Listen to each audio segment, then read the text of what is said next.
હાલો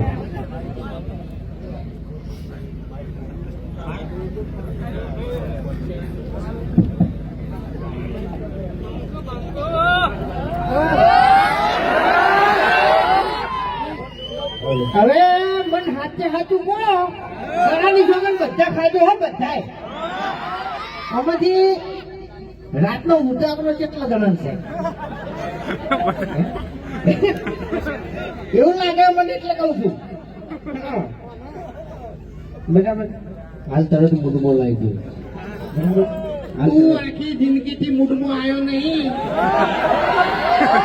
શું મૂડમાં લાવ્યો તું હા પહેલી વાત તો તું ખુદ મૂડમાં થી હા દારૂડિયા એટલે મારો ઉજાગરો છે આપણી મુકા તને ખબર ના હોય તો કઈ દેવું નહીં તમે નહીં પૂછ્યું કે તારો ઉજાગરો છે કે નહીં તું તો જો હોય એ પીન પડ્યો તો તું જાણ તારા આવે છે ને તો તને ઉજાગરો કહું ગામના ગોત્રે અડધી રાત સુધી કોણ બેઠો તું ગોમના ગોદરે શાણો આવ્યો ઠીક છે મારી વાત સાંભળ એમ તો કદાચ ઉજાગરો હશે તો ગામનો હશે તારી ગોળ રખડવાનો ઉજાગરો નીવો હોય ગામમાં બેવાનો થોડી મેલ ને ક્યાં એ રસ્તો એને ઉજાગરો હશે ને એ તો કોમકાજ નો હશે તારા ગોળે ઠોઠ પીન પડી નહીં ગયા હોય ખોટું એટલે આપણે જો પીવાની વાત ધમકીની વાત છોડી મેલ પીવાની વાત આખો દાડો તારે કરવાની નહીં ત્યારથી હરીબા ચા લાયા છે ને ત્યારથી હું ચા પીવું છું હોય નકે દોધ પાડી નાખ્યો અને ચા અંગા તને ગોઠિયા ખવાયો હોય સાવ કરું હો સાવ કરું એ 4 મિનિટ ને 37 સેકન્ડ થઈ હતી એ 4 મિનિટ ને 4 વાગે અને 37 મિનિટે મેં હવામાં વહેલા એક મોણાને જોયો તો દારૂ પીવા જાતો પહેરો કોણ હતું હાથે હાથું કઈ દેજે આટલા બધા વચ્ચે લોમ લાવવું પડશે ફોટો ખાવો થાય તને કહું હાથે હાથું કઈ દેવું ગળાની છોગન હું બીજા દારૂડિયાની વર રાખવા ગયો હતો અને પછી પીને આવતો રહ્યો હવે 4 વાગે હારે મારી વર રાખવા આવ્યો તો તું એ શું કરતો તારી હા હું જાતો દોડવા મારા શરીર વધી ગયું તારે શરીર આખી જિંદગી થી વધ્યું નહીં હોય 1.5 ફૂટ્યો હતી તું આખી જિંદગી નો આપડે આખા ગામમાં ગટુમાં ગટુ ડોહો હોય તો તું તો પછી તું જો માથું મેલી ગયો છે જાણી પછી એટલે આપણે તો અમે બેના નકલ લડત છો 24 કલાક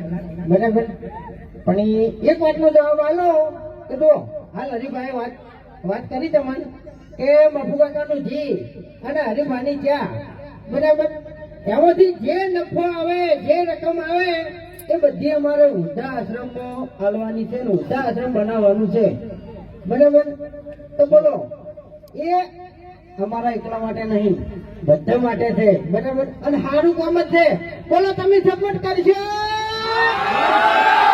વાહ ભાઈ વાહ હજુ ઊંઝેલા દાદા નહીં અને પેલી મકા વિફરેલા વાઘ બધા ઉભા એ તો એક બોલતા જ નહીં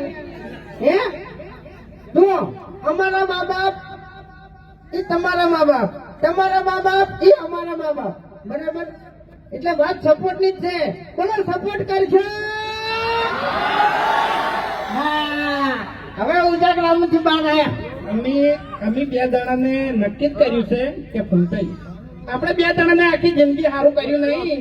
પણ આપણે 2 જણા હરિભા ચાને સપોર્ટ કરી અને આપણા 25 રૂપિયા અનાથ આશ્રમ અને વૃદ્ધા આશ્રમમાં વપરાય નહીં એવું કરવું છે તો જીવતે જીવતે થોડું સારું થઈ જાય હવે તમે વિચાર કરો વૃદ્ધા આશ્રમ અને અનાથ આશ્રમ બરાબર મા બાપ વગરના છોકરા હોય છે જેનો કોઈ આધાર નહીં હોતો બરાબર હવે એવું છોકરું રખડતું હોય અને એનું ઠકાણું થઈ જાય તો એ સારું ખોટું કોડો તો આમાં તમારે ફૂલે ફૂલ સપોર્ટ કરવાનો છે બરાબર ફરીથી કહું છું બોલો કરશો વાહ ભાઈ વાહ એટલે બીજું કઈ ના બોલતા એમ મને તો કોમની વાત કરું છું આપણે અનાથ બાળકોની વાત કરી હાલ તે આપણે પ્રાથમિક જ્ઞાનમાં ભણતા તાણી પેલા અનાથ આશ્રમમાંથી છોકરા આવતા ભણવા ખબર છે એની પરિસ્થિતિ કેવી હતી એના ગામની એના ઘરની ખરેખર અમે તો રૂબરૂ જોયેલું છે કારણ કે અમારે ગામની પ્રાથમિક શાળા હતી અને બાજુમાં અનાથ આશ્રમ હતો એ નાના નાના બાળકો મા બાપ વગરના જેનું કોઈ કુટુંબ ના હોય ગામમાં કોઈ સપોર્ટ ના હોય એવા બાળકો